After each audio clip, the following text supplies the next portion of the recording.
तो मैं क्या कहूँ, आपको सुपरस्टार कहूँ वहाँ की जो महाराष्ट्र में आई हैं? आपकी मर्जी। हाँ।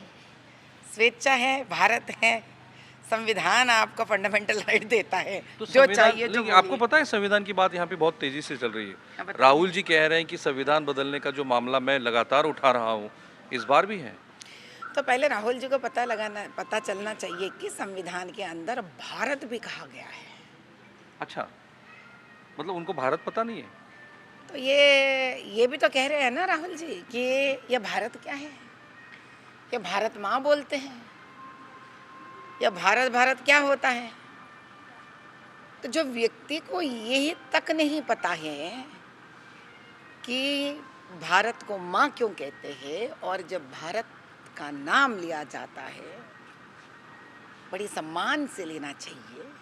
और माँ इसीलिए कहा जाता है क्योंकि हिंदुत्व में और सनातन में जिस धरती से अनाज आता है और जिस धरती को हम खोद कर पानी निकालते हैं, जिस धरती चार दिशा से सरहद के अंदर अपने संरक्षण अपने बच्चों का करती है, जिस प्रकार माँ अपने कोख के अंदर 9 महीने बच्चा का संरक्षण करती है, इसलिए भारत को माँ कहते हैं।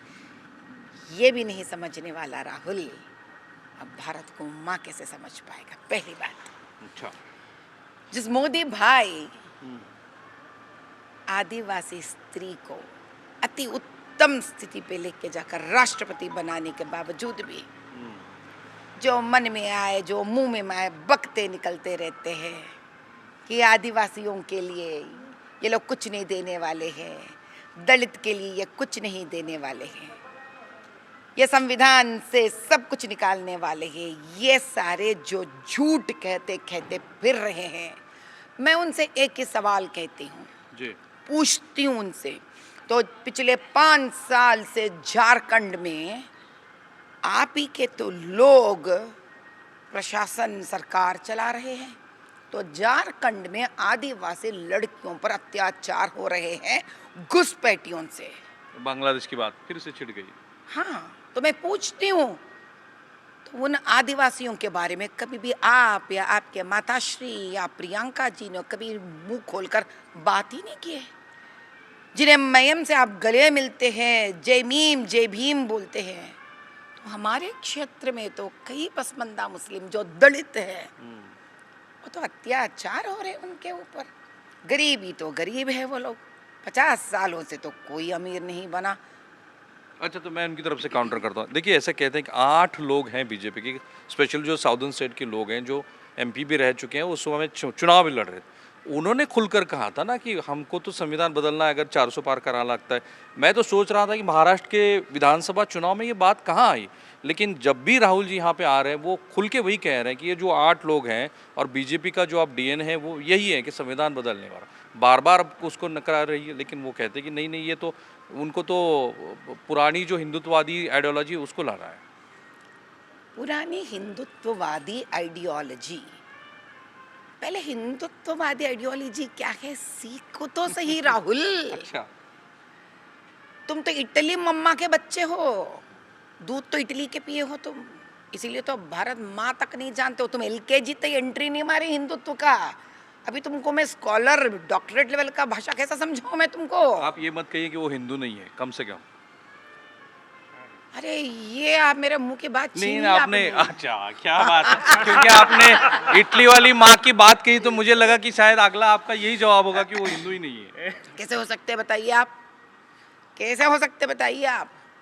अगर वो हिंदू होते तो शक्ति क्या है कैसे बोल सकते हैं? इस धरती की शक्ति इंदिरा गांधी जी को रखकर अपने दादी को शक्ति कौन है कैसे बोल सकते वो? अच्छा। मैं कहती हूँ इंदिरा गांधी शक्ति थी। वो तो वाजपेयी जी ने भी कहा था, फ्लोर में कहा था। यानी बात सही? हाँ। वो भाजपा है, वो हिंदुत्ववादी है, वो है हम भाजपा लोग जो स्त्री को शक्ति मानते हैं। ये है राहुल जी जो स्वयं अपने दादी जी को नहीं पहचान सकते, जब भारत माता को नहीं पहचान सकते, तो ये कहाँ से आ रहा है ये सब? तो मुझे सिंगल लाइन में बताइए कि संविधान बदलने का मामला जो है आपके मन में नहीं है। भैया संविधान बदलना का पहला अर्थ समझिए। क्या कांग्रेस के समय पर संविधान कभी बदला? नहीं बदला। बदलना का मतलब है अमेंडमेंट। जी। कांग्रेस के प्रशासन के समय में क्या कभी संविधान बदला या नहीं बदला? हाँ, चेंजेस तो हुए हैं 83 और मोर देन 83। खत्म हो गया ना। तो कब राहुल कहा था? जन्म भी नहीं लिया था। तो इसका मतलब है राहुल पहली बार इतिहास पढ़ता नहीं है। नहीं, वो ढांचे की बात करते हैं, सेक्युलरिज्म की बात करते हैं, फिर अच्छा, हिंदुत्ववादी। हाँ, ठीक है ठीक है, अभी सेक्युलर पे बात पकड़ेंगे, अभी कहीं नहीं जाएंगे, भटकेंगे नहीं। अभी आप जर्नलिस्ट बड़े भटका देते हैं ठीक है, भैया। कोई बात नहीं, आप सेक्युलरिज्म पे ही बात करें। सेक्युलरिज्म पे बात करेंगे। सेक्युलरिज्म का पहले अर्थ क्या है कि आप हर मजहब को एक ही प्रकार से हक दोगे, है नहीं बात सही? हाँ, वो तो सही है। बात सही है। हाँ। अभी आर्टिकल 32A के तहत मुसलमान मदरसा खोल सकता है, इस्लाम पढ़ा सकता है, गरीब नन्हे मुन्ने बच्चे को अंग्रेजी भी पढ़ाई दे सकता है। जिस राज्य से है वो, उस राज्य का अंग्रेजी पढ़ाई दे सकता है। यानी कि अगर तेलंगाना में है तो तेलंगाना स्टेट का परमिशन ले सकता है, CBSE का परमिशन ले सकता है। अगर वो क्रिश्चियन है, ईसाई मत का है, तो ईसाई का क्रिश्चियन का स्कूल खोल सकता है, क्रिश्चियनिटी पढ़ा सकता है, CBSE स्कूल परमिशन ले सकता है। जैन है तो जैन का स्कूल खोल सकता है, जैन मत पढ़ा सकता है, CBSE का परमिशन ले सकता है। अगर मैं हिंदू हूं, क्या मैं हिंदुत्व का स्कूल खोल सकती हूँ? नहीं, आप बिल्कुल खोल सकते हैं, लेकिन आप जब किसी को मैं पाकिस्तान में भेजने मैं CBSE परमिशन क्या मुझे मिलेगा? क्या मुझे तेलंगाना स्टेट परमिशन मिलेगा? क्या मुझे महाराष्ट्र का स्टेट परमिशन मिलेगा? हाँ या नहीं? नहीं, मेजोरिटी में तो नहीं, अल्पसंख्यक और मेजोरिटी की बात है। क्या अल्पसंख्यक, क्या मेजोरिटी? सेक्युलर का डेफिनेशन सबको एक ही प्रकार का हक देना। आप बदलिए मत। सेक्युलर का मतलब क्या है कि हर मजहब को एक ही प्रकार का हक देना सेक्युलरिज्म है या नहीं? क्या गूगल अलग अलग मजहब को अलग अलग डेफिनेशन दे रहा है? क्या तात्पर्य अलग अलग लोगों को अलग अलग डेफिनेशन, अलग अलग मतलब दे रहा है? क्या नहीं ना। सभी को एक ही तात्पर्य मिलता है। सेक्युलर माने हर मजहब को एक ही प्रकार का हक। तो मेरे हिंदू को एक ही हक क्यों नहीं मिल रहा है? तो यहाँ आएगा राज्यांग में बदलने का मतलब है उनको निकालना नहीं, हमको देना। अच्छा, आप ये अमेंडमेंट चाहती हैं कि इस तरीके से बदलाव हो जाए? तो क्यों निकालो उसको? मुझे दे दो ना। ठीक है। जब मुझे ना देने की बात अगर राहुल कह रहा है तो सबको निकालो ना। तो ये देना है तो सबको पाकिस्तान दे में दो। नहीं, सुनिए ना, पाकिस्तान में किसी लोगों को भेजने के बाद या फिर कोई गाय को लेके जा रहा है, फिर उनको चेस करके उनको मारने के बाद वो बार बार सवाल आते हैं लोगों को मन में। राहुल को छोड़ दीजिए। आपका सवाल मुझे समझ में नहीं आया। देखिए, कुछ लोगों को पाकिस्तान में जाना चाहिए, ये बार बार आपके भी नेता कहते हैं, राहुल जी ये कहते हैं कि देखिए ये तो इस तरीके की भाषा है जो गलत भाषा है। फिर गाय का मांस है ये मान के किसी की गाड़ी के पीछे जाना, फिर लोगों को ड्रैग करना और फिर मार देना। भैया मैं आपके बात बताती जी। हूँ, आपको एक बात बताती हूँ। जी। अभी तेलंगाना का एक क्षेत्र ले लो, क्यों परसों महाराष्ट्र का ही तो क्षेत्र ले लो। 80 से ज्यादा गाय थे ना गाड़ी में। हाँ। चलते चलते गाड़ी को जलाकर राख कर दी ना। तो क्यों राहुल गांधी उसके बारे में बात भी नहीं किया? तो तब सोते रहता क्या स्लीपिंग पिल लेकर राहुल गांधी? तो राहुल गांधी तब क्या करते रहता है? तेलंगाना में कितने ही बार गाय को लेके जाकर कत्ल कर कर स्लॉटर हाउसेस में छोड़ के आते हैं। तब राहुल गांधी कहाँ चले जाता है भैया? अरे इलेक्शन के टाइम पर उनके दोस्त असदुद्दीन क्या बताया? वो तो अरे खाओ खाओ खाओ खाओ, बीफ खाओ, काटो काटो खाओ खाओ। तब खास कर राहुल सोतो रहता है या नहीं तो इटली चले जाता है और दूसरा काम ही नहीं रहता है। बाकी के टाइम पे जागृत हो जाता है झूठ बोलने के लिए, भाजपा के बारे में झूठ फैलाने के लिए। आप बताओ भैया। अच्छा, अगर आप सऊदी अरेबिया गए, है ना, जो मुस्लिम बहुल राष्ट्र है। हाँ, तो उनसे तो ज्यादा हम इस्लाम तो नहीं जानते ना, उनसे ज्यादा इस्लाम जानते क्या हम? नहीं जानते ना। वहाँ एक मुट्ठी भर के लोग जय पालस्तीन बोले, क्या करे वो लोग? उन लोगों को जेल के अंदर फेंक दिए। राहुल गांधी को क्या बात करना है उसके बारे में? और यही भारत देश में एक साहबजादे टोपी लगाकर शेरवानी पहनकर यहाँ जय पालस्तीन बोलता है, उसके बारे में राहुल गांधी को क्या कहना है? तो ये दोस्त ये कहाँ नहीं, नहीं ओवैसी साहब और दिखता है इनकी क्या? दोस्ती कहाँ है? वो तो कहते हैं बीजेपी की बी टीम है। चूंकि असदुद्दीन ओवैसी साहब और अकबरुद्दीन साहब यहाँ अभी मायने रखते हैं। अभी वो संभाजीनगर में आए थे, उन्होंने कहा कि वो 15 मिनट वाला मेरा जो स्टेटमेंट है वो आपको याद है ना, यहाँ वो ओवैसी साहब और कांग्रेस की दोस्ती की कहाँ बात है? ये एक सवाल। और दूसरा, ओवैसी साहब को अच्छा आप अच्छा कैसे अच्छा, यहीं पे रुक दीजिए, यहीं पे रुकिए। हर एक बात का मेरे पास एक उदाहरण है। हाँ, वो तो कहते हैं बीजेपी की बी टीम है एक्चुअली। अच्छा अच्छा, वही भी मैं समझाती हूँ ना आपको। मैं हूं ना जीता जागता बोलिए। एक ऐसा मिसाल इतिहास में जो अभी चल रही है समय। मेरे इलेक्शन के समय में कांग्रेस भी बंदा को ठहराया जो बंदा किसी का लायक नहीं है, MIM भी ठहरा बड़ा शेरवानी, हम भी ठहरे। अब आप बताइए, प्रशासन किसका चल रहा था वहां पर? राज्य किसका चल रहा था? उन्हीं का था। कांग्रेस का तो चल रहा था ना। तो बोगसिंग किसने करवाया वहां पर? तो बोगसिंग चल रहा था। अरे यहाँ तक कि आप चौंक जाओगे, पढ़े लिखे 1.5 लाख से ज्यादा मुसलमानों का वोट तक कटवा दिए, इस डर से कहीं वो लोग मेरे को वोट ना डाल दे। अच्छा। अरे हमारे हिंदुओं को तो वैसे तो कटे ही कटे। मैंने तो साक्षात दिखा दिए पूरे देश को तब किस प्रकार से बूथों का कैप्चर हो गया था। पुलिस तो कुछ कर नहीं रहे थे, ठहरे हुए थे वहां पर। हमने भागे थे ना मोहल्लों में, गलियों में, किस प्रकार से। अच्छा, और एक मुद्दा बताती हूँ, NDTV को अगर हिम्मत है तो जाके देख लीजिए। हम तो एडिट नहीं करेंगे, बता दीजिए। नहीं नहीं नहीं, आपको पता है वहां पर हाइड्रा प्रोजेक्ट चल रही है। पता है आपको हाइड्रा प्रोजेक्ट क्या है? अभी महाराष्ट्र में, इसलिए पूरा महाराष्ट्र जान लो ये बात आप। जहां जहां सहज सिद्ध वनर है, यानी कि लेक्स है, जहाँ पे पानी है, तालाबें हैं, ये हम सबको मालूम है। हाई कोर्ट और सुप्रीम कोर्ट कहता है उनको कोई कब्जा नहीं करना चाहिए। ठीक है।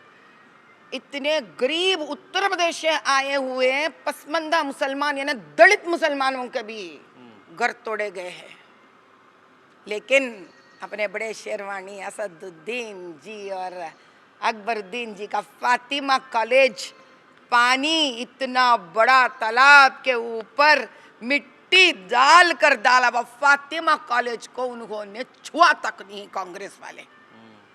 अरे भैया, जमाने से चल रहा दोनों के बीच में भाईचारा। ये बड़ी शेरवानी वाली क्या बात है? मतलब बार बार आप उनको टॉन्ट लगा रही हैं। अरे नहीं, आपने कभी देखा नहीं? देखा है ये जरा थोड़ा कई लंबा इंटरव्यूज में। सिलवाते हैं तो कोई तो छोटा सिलवाते हैं ताकि हमको कोई कंफ्यूजन ना हो जाए।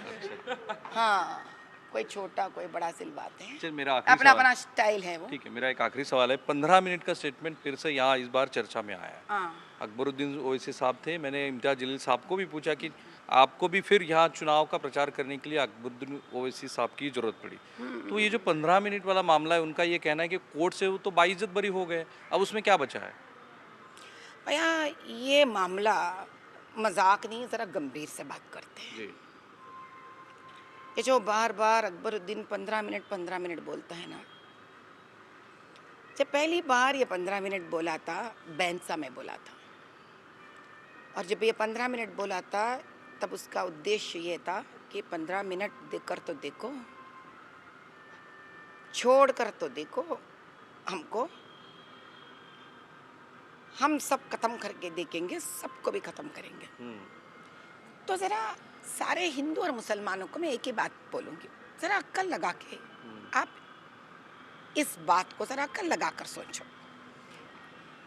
ठीक है, सारे पुलिस को पकड़ के एक बाजू रख देंगे, सारे उसका कहना है सारे हमारे मुसलमानों को तो छोड़ करके देखो क्या होगा, 15 मिनट में देख के छिटकी बजा कर ऐसा हम खत्म कर देंगे पूरे हिंदुओं को। ये खत्म करने के ये जो साजिश में मुसलमान भी तो मरेंगे ना।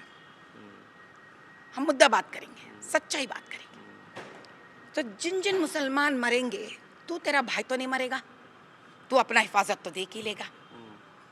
इतना तो तू मुसलमान भक्त तो है ही नहीं। तू काफिर हो गया। वो कैसा काफिर हुआ मैं बताती हूँ, वो भी बाद में। अच्छा। मैं वो कैसा काफिर हो गया मैं बताती हूँ। तू नहीं मरेगा, तेरा बड़ा भाई नहीं मरेगा, तू तो महलों में ठहरेगा। जो आकर हिंदुओं को मारते वक्त मरेगा, वो गरीब नौजवान मुसलमान ही तो मरेगा। ठीक है, हिंदू कितने मर रहे उसके बारे में आएंगे मुद्दे के ऊपर। तो इसका मतलब क्या है? तेरे खुदगर्जी के लिए, तेरे राजनीति को बचाने के लिए तो भड़का कर एक आम गरीब बेवकूफ मुसलमान को तो उत्साह कर हिंदुओं को पर तू बिझाता है, भगाता है हिंदुओं को मार डालने के लिए। वहां से हिंदू संरक्षण करने के लिए उठ के वहां से वो इसको मार डालता है। तो तेरा मतलब क्या है? तो भारत को कब्रिस्तान बनने पर तुला है? तो कभी एक बार सोचा है जितने मुसलमान मर रहे हैं, किसी मुसलमान माँ के बच्चे तो मर रहे, किसी मुसलमान माँ के कोख से जन्मे उसके बच्चे मर रहे, तो कभी जाके पूछता है उस मुसलमान माँ से कि तुम्हारे बच्चे को लेके जाकर मैं ऐसा गला काट कर कत्ल करने वाला हूँ, मेरे खुदगर्जी के लिए भड़का कर कत्ल करने वाला हूँ? और ये मुसलमान है? कुरान में लिखा है तेरे खुदगर्जी के लिए मुसलमान बच्चों को लेके जाके तू भड़का के कत्ल कर बोल के कुरान में लिखा है क्या? और ये काफिर वाला मामला क्या है फिर? हाँ, तो फिर इस्लाम में क्या लिखा है? तू अपने मजहब अल्लाह के अलावा तू किसी और मजहब और भगवान के प्रति तू अपना निष्ठा नहीं दिखाना चाहिए। तो ये मेरे इलेक्शन के टाइम पे गया ना, मंदिर भी गया, भगवा शाल भी डाल लिया, हिंदू के पैर भी पड़ा, ये तो काफिर हो गया, तो हिंदू बन गया ये तो इतने बार क्यों बातें करता है ये बाकी के सब? और कितने मुसलमान भी मरेंगे आपका अंदेशा? आपने बोला कि इसका भी मेरे पास टैली है। ये 15 मिनट वाला जो बात है, आपने कहा कि मुसलमान भी मरेंगे और वो भी आंकड़े में आपको बताती हूँ। तो वही बता रही हूँ मैं। मेरे कहने का मतलब है कि जितने हिंदू मरेंगे, उन हिंदुओं को मारते वक्त हिंदू तो चुप नहीं बैठेंगे। इतने यहाँ पर माँ रोएंगे, उतने मुसलमान के माँ भी रोएंगे। अच्छा। और जितने हिंदुओं के घर में विधवा होंगे, उतने मुसलमानों के घर में भी विधवा होंगे। तो ये शमशान बनाने के लिए अकबरुद्दीन नसरुद्दीन सेक्युलर नाम 1000 बार लेते हुए भारत को शमशान बनाने के लिए खुदगर्जी दो भाइयों, एक छोटा शेरवानी एक बड़ा शेरवानी सिलवाकर पैसे लेकर एक लंदन रफू चक्कर हो जाएंगे ये लोग, ये बेवकूफ मुसलमान।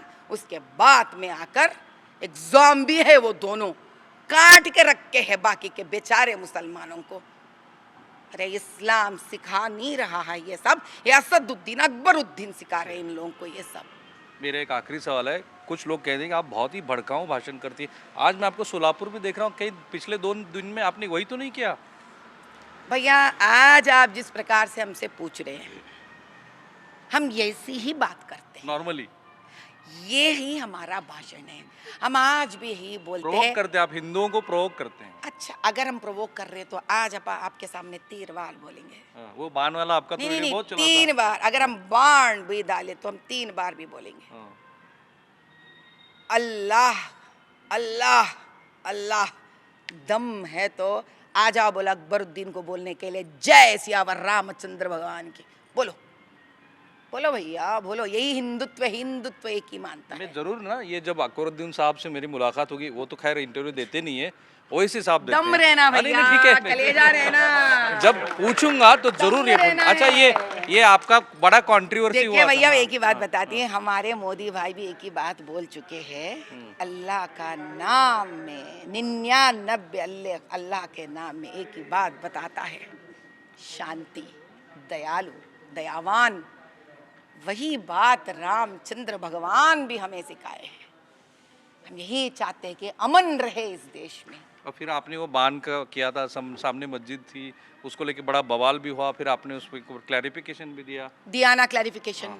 क्लैरिफिकेशन देने के बाद बीन सॉर्टेड आउट। अरे सॉर्ट करने का इरादा है तो सॉर्ट होता था। हमारे मुसलमान भाइयों को तो कोई दिक्कत नहीं है। खुजली किसको हो रही है उसको जाके पूछिए आप, हम क्या करें। श्री राम नवमी है, अरे अभी 1 मिनट भाई, हम यहाँ ठहरे हैं, ये किसी हिंदू का घर है, हम यहाँ तीर मारे, मतलब ये है कि इसका हिंदू का घर खराब हो जाए। दिमाग रहना चाहिए, घुटनों में है दिमाग, तो हम क्या करें, क्या करे टाळ्या पण वाजतायत लोकांच्या, तुम्ही दर्शक त्यावरती ठरवा। क्या करे भैया।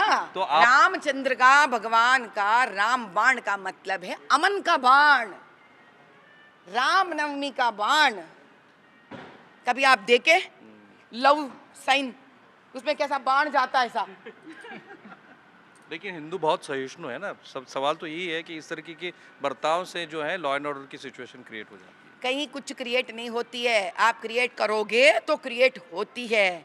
जैसी सोच वैसी विचार, आप अच्छे सोच लगाओ, विचार अच्छे होंगे। इस हाथों से हमने पसमंदे 4000 के ज़्यादा घरों में अन्न बांटी है।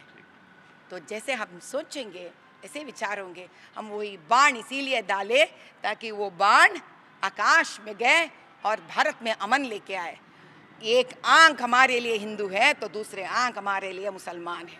बस भारत माता से यही चाहते हैं, उस कोख से जन्मे हर बच्चा इस देश में पले बड़े शांति से और देश का संरक्षण करे और जय भारत माता बोलने के संस्कार रखे। चलिए, बहुत बहुत शुक्रिया आपका। धन्यवाद। कैमरामैन निकेतन माने से मैं राहुल कुलकर्णी, एनडीटीवी मराठी, सोलापुर।